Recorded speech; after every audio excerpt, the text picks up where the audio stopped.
There is a lot going on with Sony, Marvel Studios, Disney, and whatever happens next in regards to Venom, Spider-Man, the giant Spider-Verse in live action, and what direction they could take it in. This video will include spoilers, so if you don't want to know about things going on with Spider-Man and Venom, don't watch beyond this, I guess. Make like a tree and get out of here. Okay, so at the end of Venom Let There Be Carnage, we see Venom get zapped into the MCU. He just sort of appears there, and it's a result of the spell and everything. By the time Spider-Man No Way Home is done, well, Venom, cameo, and then he's out. Piece of the symbiote stays behind. So the working theory here is, that everybody pretty much has, is that this is a way for Marvel Studios to do a MCU reboot of Venom. One that's straight up connected to the MCU, that has its own, storyline, where it originates from. It's the proper Venom, I guess you want, connected to Spider-Man, where his origin technically would be tied to Spider-Man. And it's a, for better lack of term, a soft reboot of the character, where, yeah, you kind of pick up on what happened previously, but it's a clean slate. The Venom symbiote doesn't even have to reference the old Eddie or anything.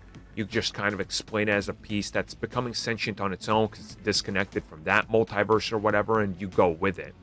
And if Marvel Studios is keen on doing this and Sony wants it to happen, honestly, it's an interesting approach, but I see why they would want it. I see specifically why Marvel Studios would want to do this. And from their perspective, it does make sense because Venom was never intended to be part of the MCU, but due to changing deals, partnerships, and controversies that hit the internet, we know how that all went. And I think as many people are talking about this in a sort of what happens with Venom next type of context, I think you have to realize that Marvel Studios is positioning themselves to be able to do something different. Now, what that is, how they handle it, do they use an MCU Eddie? Do they go for Flash Thompson? Did it do something completely different that changes how we perceive Venom, which will undoubtedly get backlash from Marvel fans and Spider-Man fans, while they all praise the PS4 video game for doing it completely differently? Okay. I think you guys start to see what I'm saying. No matter what, this version is going to be different, just like the other version is different. And I do think that Marvel Studios is setting up a reboot of Venom that's going to be in the MCU proper.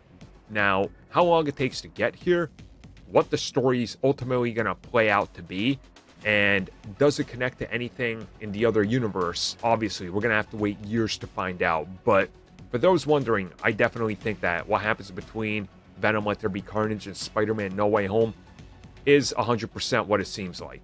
Marvel Studios got their hands on a symbiote, and they're going to do it their way or the highway for Sony.